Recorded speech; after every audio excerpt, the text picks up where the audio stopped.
Hello guys, welcome back to the channel. तो बहुत ही important update आया है एफटीएक्स की तरफ से। तो यहाँ पे एफटीएक्स की ईमेल आई है कि कस्टमर डिस्ट्रीब्यूशन जो पोर्टल है वो हमें सेलेक्ट करना है। तो उसके बारे में सारा कुछ आज मैं डिस्कस करूंगा, दिखाऊंगा आपको कि कैसे आप डिस्ट्रीब्यूशन पोर्टल सेलेक्ट कर सकते हैं। तो अगर आपका चैनल में पहला दिन है तो प्लीज चैनल को सब्सक्राइब करिए और अपने दोस्तों के संग शेयर करिए। आप मुझे ट्विटर में भी फॉलो कर सकते हैं और टेलीग्राम में भी जुड़ सकते हैं। तो जैसा आप देख रहे हैं, यह है एफटीएक्स की ईमेल और इसका सब्जेक्ट है FTX customer portal distribution service provider onboarding requirements. तो बेसिकली ये ईमेल है और यहाँ पे ये बोल रहे हैं कि भाई डिस्ट्रीब्यूशन जो होने वाला है तो उसके रिगार्डिंग ये ईमेल है।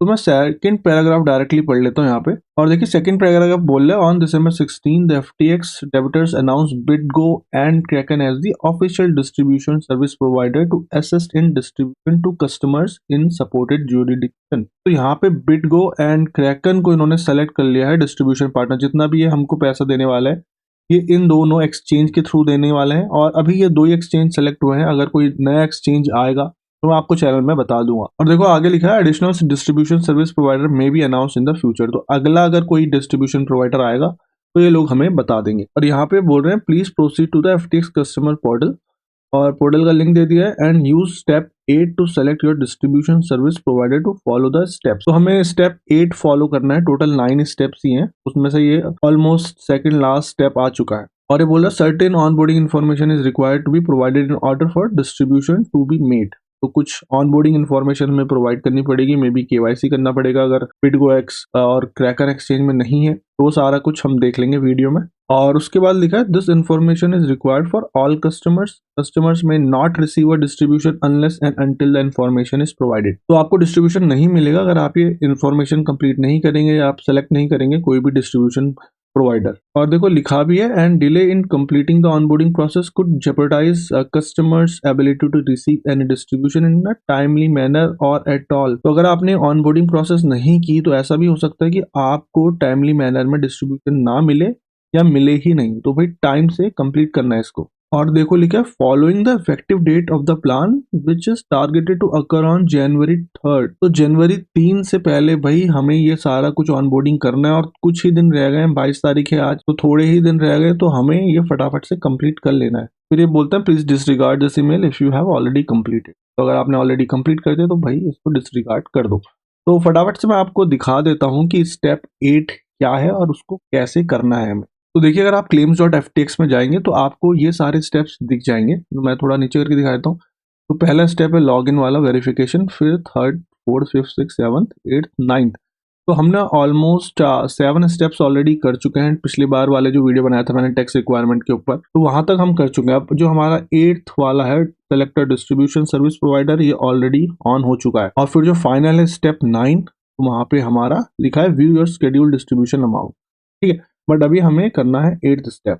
तो आप यहाँ जाएंगे नीचे और यहाँ पे आप अपना प्लेटफॉर्म चूज कर लीजिए। जैसे हमारा है ftx.com, बाद गेट स्टार्टेड कर देना। तो आपको लॉगिन स्क्रीन आएगी, लॉगिन कर लेना। और मैंने ऑलरेडी लॉगिन कर दिया। देखिए ये है स्टेप 8। तो यहाँ पे देखिए ये बोल रहा है डिस्ट्रीब्यूशन सर्विस प्रोवाइडर और उसके बाद आपको अपनी कंट्री ऑफ रेजिडेंस चूज करना है। तो यहाँ से आप कोई भी कर लेना। देखिए यहाँ पे आप मैं इंडिया देखता हूँ यहाँ पे, तो यहाँ पे आप इंडिया कर सकते हैं। जैसे इंडिया करके या फिर यहाँ पे दिखा रहा है कि इंडिया बिटगो ऑप्शन ही सेलेक्ट हो रहा है, क्रैकन नहीं आ रहा। तो मैं यहाँ पे कनाडा डाल के देख लेता हूँ। तो देखिए कनाडा के लिए बिटगो और क्रैकन दोनों हैं, तो मैं क्रैकन कर लूंगा क्योंकि क्रैकन में मेरा ऑलरेडी पुराना अकाउंट है और क्रैकन एक वेल नोन एक्सचेंज भी है, पुराना भी है और फीस भी इनकी लो है। तो मैं इसे ही सिलेक्ट कर लेता हूँ यहाँ पे। और आप देखेंगे कि इनमें ना थोड़े डिफरेंसेस भी हैं। अब इंडिया के लिए तो बिटगो ही है तो हम कुछ नहीं कर सकते और फीस का थोड़ा क्रैकर में फीस थोड़ी सही है। यहाँ पे फीस देखेंगे आप तो फिएट की फीस का फ्लैट फीस है $30 और काफ़ी जो फीचर्स हैं जैसे यूएस के लिए कुछ जो स्टेट हैं वहाँ ये अवेलेबल नहीं है, तो वो सब आप देख सकते हैं। बट इंडिया के लिए बिटगो ही ऑप्शन अवेलेबल है अभी राइट नाउ। तो मैं नीचे जाता हूँ और यहाँ पे कंटिन्यू कर देता हूँ इसको। और देखिए यहाँ पे बोल रहा है receive your distribution with Kraken और ये इनने जो भी हमें इन्फॉर्मेशन मिल रही है कि भाई डिजिटल एसेट आपको मतलब बेसिकली ये एक्सचेंज में आप जब रिसीव हो जाएगा आपकी अमाउंट तो उसके बाद आप वहाँ पे ट्रेडिंग वगैरह भी कर सकते हैं, चाहे तो निकाल भी सकते हैं। और फिर यहाँ पे वही इंपॉर्टेंट इन्फॉर्मेशन एंड डिस्क्लेमर आ गया और यहाँ पे हमें ना ये सेलेक्ट कर लेना आई हियर बाय एक्नॉलेज। और मैं थोड़ा नीचे करता हूँ इसे और ये देखिए और यहाँ पे आई कंफर्म भी कर देना है। तो उसके बाद रजिस्टर विद क्रैकन का ऑप्शन आपका आ जाएगा। और देखिए यहाँ पे एक इंपॉर्टेंट जो नोट लिखा है वो पढ़ के बता देता हूँ। Please be aware that after you have selected a distribution service provider your choice can not be undone, if you have any issue with distribution service provider please contact customer support. एक बार आपने select कर लिया तो उसके बाद आप change नहीं कर सकते और फिर आपको सपोर्ट से ही बात करनी पड़ी। और फिर FTX debtors will never ask you to connect your wallets, ठीक है। FTX वॉलेट अगर कोई आपसे कहता है कि अपने वॉलेट कनेक्ट करो, वो बिल्कुल भी नहीं करना है।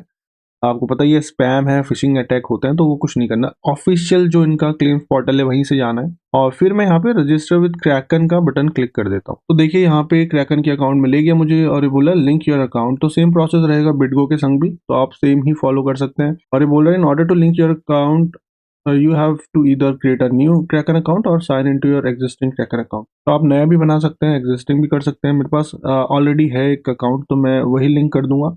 बट ये बोला make sure use the same email address in your Kraken and FTX accounts, the linking will fail if there is an email mismatch. तो ये बहुत इंपॉर्टेंट है यहाँ पे कि आपकी ईमेल दोनों में सेम होनी चाहिए, और यहाँ इस केस में मेरी जो ईमेल है ना वो सेम नहीं है, तो मुझे एक नया अकाउंट ही बनाना पड़ेगा यहाँ पे विद FTX। जो भी मैंने FTX में ईमेल यूज की थी उसी से मुझे क्रैकन में भी अकाउंट बनाना पड़ेगा। तो मैं कंटिन्यू कर देता हूँ यहाँ पे, और ये देखिए बोला साइन इन टू क्रैकन, तो यहाँ पे मैं बोलूँगा क्रिएट अकाउंट, और मैं फटाफट से अकाउंट क्रिएट कर लेता हूँ और उसके बाद में आपको फिर अपडेट कर। और देखिए अब मेरा अकाउंट बन चुका है। छोटा सा प्रोसेस था, नाम कंट्री ऑफ रेजिडेंस दिया मैंने, और KYC शायद ये बाद में करेंगे। तो यहाँ पे बोल रहा है लिंक योर अकाउंट, तो अब मैं यहाँ पे इसको लिंक कर लेता हूँ और देखिए ऐसा कुछ नोटिफिकेशन दिखेगा, account linked, your account has been successfully linked. तो देखिए यहाँ पे बोला when will my funds be transferred, तो तुम्हारे फंड्स कब आने वाले हैं। तो यहाँ पे लिखा है as long as your identity is verified you can expect your funds to be transferred in the next 6 months, look out for an email from FTX। तो ठीक है भाई, हाँ, तो हम यहाँ पे गो टू क्रैकन कर देता हूँ। और ये इसके बाद इंपॉर्टेंट नहीं है क्योंकि हमारा अकाउंट ऑलरेडी लिंक्ड हो चुका है, और मैं यहाँ पे सिंपली गो टू क्रैकन कर देता हूँ राइट नाउ। मैं बस इसलिए देख रहा हूँ कि ये रिडायरेक्ट करता है FTX की तरफ या नहीं, बस, और कुछ बात नहीं है। तो इसके बाद मैं वेरीफाई ID जो है यहाँ पे देखिए, ये मैं बाद में करूंगा, बट अब मैं FTX में जाके एक बार रिफ्रेश करके देखता हूँ कि वहाँ पे लिंकिंग दिखा रहा है कि नहीं। तो यहाँ पे बोल रहा है कि आप क्रैकन की वेबसाइट में अपनी ऑनबोर्डिंग चेक करो। तो हम यहाँ पे प्रोसीड टू क्रैकन कर देते हैं एक बार। तो लिंक तो था ही मेरा account already, but let's see क्या बोल रहा है इस बार।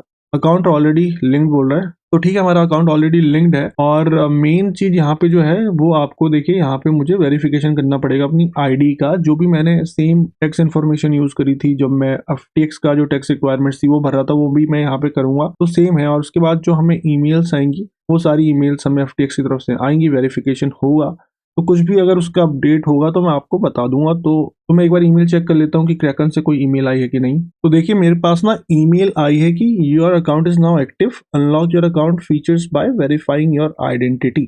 तो इसको मैं ID को वेरीफाई कर लूंगा, और उसके बाद अगर कुछ ऐसा लगेगा मुझे कि आपको अपडेट करना चाहिए, वैसे सिंपल प्रोसेस है। अगर आपकी KYC या ID वेरीफाई हो गई, जिसमें वहाँ के डॉक्यूमेंट मांगेंगे, तो जिसमें ये कंट्री के डॉक्यूमेंट मांगेंगे, तो उसके बाद फिर हमें जो फर्दर ईमेल आएगी FTX की तरफ से आने वाली है, और FTX में जो अकाउंट वेरीफाई होगा वो आ जाएगा। तो उसके ऊपर मैं एक छोटा सा वीडियो बना दूंगा या शॉर्ट डाल दूंगा, तो आप चेक कर सकते हैं। तो मैंने क्रैकन को वेरीफाई कर लिया, अपनी ID अपलोड करी और उन्होंने वेरीफाई कर दिया विद इन फ्यू मिनट्स। और देखिए आप यहाँ पे FTX के पोर्टल में देख सकते हैं, बोल रहा है ऑन बोर्डिंग कंप्लीट। तो ऑन बोर्डिंग मेरी कंप्लीट हो गई है। स्टेप 8 में आप देख रहे होंगे ग्रीन चेक मार्क आ गया है, अब सिर्फ मुझे करना है स्टेप 9। तो अगर आपको कोई भी प्रॉब्लम हो रही है तो प्लीज भाई कॉमेंट करके आप बता सकते हो। तो इतना ही था इस वीडियो में। कोई भी फीडबैक हो, कोई भी कॉमेंट हो, तो प्लीज कॉमेंट करके बताओ।